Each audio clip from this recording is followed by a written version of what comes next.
back to Fort Collins, Colorado for the Johnson Pediatric postgame show, waiting for head coach Paul Peterson to come and join us. But we already announced our Appliance Wholesalers Plus Playmaker of the game. That would be Cyrus Webster, the preseason UAC Defensive Player of the Year. He forced a fumble in the first half where the Utah Tech Trailblazers offense came out and scored on a 33-yard touchdown pass from Tracy to Bo Sparks on the following play. And then he also did a couple other numbers where he chased down the ball carrying the quarterback and caused all sorts of havoc. So our playmaker of the game, the Appliance Wholesaler Plus Playmaker of the game, Cyrus Webster, the defensive end. Shop local and see the local boys at AWP, the playmakers in the appliance business across the freeway from Bloomington Walmart. Now, we've also got to announce our player of the game, the Hearst Ace Hardware player of the game. A couple of guys to choose from, but I think we got to go with the running back, Ronnie Walker Jr. His best day in a Trailblazer uniform since transferring from Virginia. 20 carries, the most he's had as a Trailblazer, 93 yards, his best performance at Utah Tech. So 20 carries, 93 yards, had a long of 26, 4.2 yards average per rush. Utah Tech rushed the ball for 185 yards, their best rushing performance of the year. Chris Street also 78 yards on 10 carries. But the Hearst Ace Hardware player of the game goes to Ronnie Walker Jr., 20 carries, 93 yards. Hearst Ace Hardware, find a variety of products and prices that are sure to please you in the heart of St. George and Cedar City. All right, so we're going to take a quick break. When we come back, hopefully we'll have Coach Paul Peterson here to join us and give us his thoughts on the game here at Fort Collins. It was a weird game. We had 2 lightning delays. We basically had 2 halftimes, and we finally got to play and finish this game about an hour after it was supposed to end. But the Trailblazers gave it a good fight tonight, but ended up losing by 21, 41-20. We'll come back with Coach Peterson, hopefully, right after this. He's on the 30-yard line, the 20, the 10. You wouldn't want an incomplete football game. So why use a website with incomplete listings of Southern Utah properties? SouthernUtahRealestate.com is the most complete, most accurate, and most comprehensive property search in Washington County. Because we're not focused on everything, just on the part that we like the best. Find your Southern Utah home at SouthernUtahRealestate.com. Finley Hyundai, committed to high-quality service and sales for local drivers. Stress-free car buying guaranteed.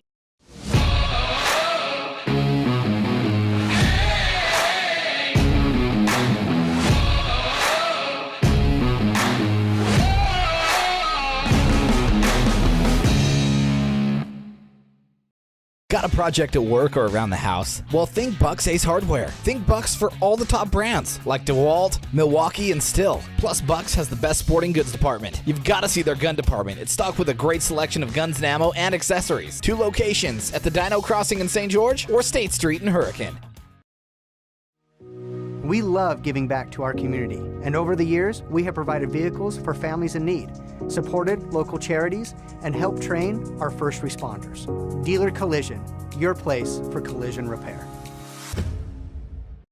Local media has the biggest impact on your daily life. It's what's around you, what matters. And at Canyon Media, our goal is to deliver the very best in local entertainment, news, and media. From our award-winning radio stations like 99.9 Coney Country to Southern Utah's #1 source for local news, St. George News, Canyon Media, here for you. It's any card for the win right now at Mountain America Credit Union, which means it's time to score some cash. Simply tap, swipe, or click checkout with any Mountain America debit or credit card to be entered into a weekly giveaway for up to $500, now until September 30th. Visit macu.com/anycard to learn how to earn extra entries or to open a new account today.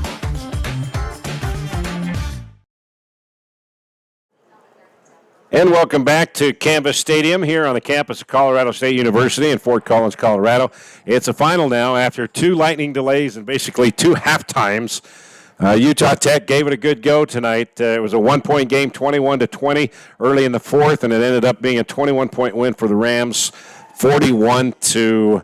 20. Utah Tech now drops to 1-4 on the season. They open up the UAC schedule next Saturday, 7 o'clock in St. George. Stephen F. Austin rolls into town for the first ever UAC game for Utah Tech. And, of course, last year, Utah Tech went to Stephen F. Austin. They were ranked number 19 in the country in FCS, and the Trailblazers got a big win on the road as they held them on the final play of the game. They knocked down a pass that could have won it for the Lumberjacks, but Utah Tech got the win to try to duplicate that, get their second win of the season. Saturday night, 7 o'clock kickoff, 6 o'clock pregame show right here on the Trailblazer Sports Vision and also on simulcast on the Fan Sports Radio Network. All right, taking a look at some of the stats while we wait for Coach Peterson. Passing today for Kobe Tracy, 21 of 33 for 185 yards, 2 touchdowns, and an interception. He was sacked 3 times. As we mentioned, Ronnie Walker Jr., 20 carries, 93 yards. Chris Street, 10 carries, 78 yards. Nigel Osborne came in late in the fourth and had a carry for 4 yards. Ricky Johnson led the receiving corps with 8 receptions, 69 yards. Bo Sparks, 7 catches, 67 yards, and 2 touchdowns. Javian Lofton, 1 reception, 15 yards. Nigel Osborne, 1 reception for 12 yards. So we got Coach Peterson coming up here. For Colorado State, we're going to use the headsets today, Coach. For Colorado State, passing, Fowler Nicolosi had a big game passing.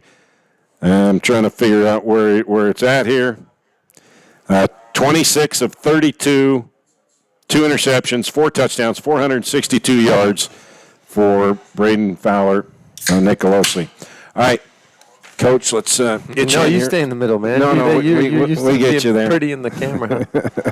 All right, Coach. If you would have said before the game started that you would have only been trailing by 1 early in the fourth quarter, I think you would have taken that, wouldn't you? Sure. So just talk about. I'd like to be up, but yeah, talk about the fight of this team down 14, but then they came back and this was a game in doubt all the way up until about the final 8 minutes of the fourth quarter. Yeah, I put our defense in a bad situation there. I thought it was a time to maybe try and steal some momentum on that fourth down call, but as the game was going at that time, I thought, give us a shot there. But I thought our guys played hard, man. I'm proud of them. This is weird. As long as the game went with these lightning delays and our guys kept coming up and kept coming out and showing up, and they just made more plays than us late in the game, and so it's a little bit frustrating when you got them 21-20 and kick a field goal and they came back out. They made some big plays. Yeah. We still got to wrap up and get them down, and they had some good run after the catch. Horton had a great day, and Holker was quiet for a minute, and then he had some good catches late in that second half. But yeah. The weirdness of this game, 2 lightning delays, basically 2 halftimes, trying to figure out if you're going to come play the final minute and a half of the second quarter right in with the third quarter after the halftime or whatever. Did that seem to bother you guys at all? No, we loved it. We loved it. So when we had the second lightning delay, Coach Norvell came and said, "Hey, how about we play the minute and 20 seconds left, minute 30 seconds left, and then don't have a halftime and stay out there." And I was like, "Let me talk to my guys." I was like, "That's a good idea." And we just felt like, having them have to come back out and get pumped up 2 more times was going to be to our advantage. And I guess it did a little bit, going into the fourth quarter, 21-20. Yeah. Well, we were told that they used the campus radar instead of the National Weather Service radar, which the NCAA recognized because they don't recognize a campus. That's why it was only a 10-minute delay on the second one.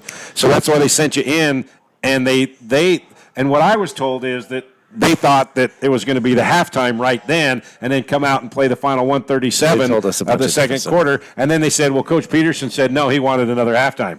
Yeah. So they're blaming you for that. Yeah, that's right. Bring it on. I just told you our strategy behind it. Okay. They were a little flustered at that time. So All right, Ronnie Walker Jr., you wanted to run the ball tonight, and you had 185 yards rushing. He had his best game, 20 carries, 93 yards. Chris Street, 10 carries, 78 yards. Against an FBS team, you get two guys with over 75 yards. Yeah, and I think just the amount of touches that they got, you can see what they can do. Mm-hmm. And so we've got to be a little bit more patient with the run, and they've done a really good job. These guys fall forward, and Nigel's just getting back healthy, so we got a three-headed monster there that I'm excited about coming into conference play. A loss is a loss, but how different does this one feel compared to last week at Missouri State? Well, you look at all the mistakes we made last week, and we made some mistakes out here, but you could just see our guys fighting and scratching and clawing, and that's what we wanted. And our whole goal was, hey, listen, we're here to get better, and I definitely did. Looking at Coach on the jumbotron right now, looking at the stats and rubbing his face over there. We gave him a little bit of a heart attack there for a minute, and there's no moral victories. We lost the football game. They're a good football team. But I'm proud of my guys the way they came out. They're ready to go. Okay, you play your first ever UAC game next week. You finally get to play home after what seems like forever. Stephen F. Austin coming into town. They're going to be a chip on their shoulder because you beat them when they were ranked 19th on the final play of the game last year. They'll be ready to go. So just talk about coming home, and you had a great atmosphere in the first game against Montana. And then hopefully we have that same because if they watch tonight or listen tonight, they can say, okay, this team got better tonight, and to feel good about themselves. And next week should be fun. Yeah, exactly. And we just had I just told my team too. We got that. We're not going to say it before, but after it's a little bit easier. We had a hellish 5 games. Like, I don't know anyone in the country that had a tough as schedule as we did. 1 home game and 4 away games in the first 5. Yeah. And playing an FBS opponent on the 5th one here. So I mean, now we're into conference and we got 3-3, and I think we get our guys get their legs back under them and ready to go. I think I'm excited to play our conference opponents and having 3 home games. Yeah, all right. Should be fun next week. They kick off with Stephen F. Austin at Greater Zion Stadium in St. George next Saturday night at 7 o'clock, the pregame show right here on Trailblazer Sports Vision, and the Fan Sports Radio Network will kick off at 6 o'clock. So should be fun. Nice to get home, and hopefully we don't have any weather delays like we had a crazy night tonight. 2 weather delays and 2 halftimes. Have you ever been part of something like that? No. All right. Coach, thanks, and let's have a safe trip home and get ready for our conference opener next week. Okay, that'll do it. Utah Tech and Colorado State. It was a 1-point game early in the 4th, and Utah Tech lost a little bit of steam towards the end, and they end up losing 41-20 to Colorado State. And like we said, we get to come home next Saturday, 7 o'clock. Be there. So for all of our guys here, thank you, and for Spencer Rodak back at the studio, thank you for listening and watching. Hope you enjoyed tonight's broadcast. Once again, the final here in Fort Collins, Colorado. Colorado State 41 and Utah Tech 20. So we'll say for one more time, thanks for everybody and all their help. We'll say so long from Fort Collins, Colorado.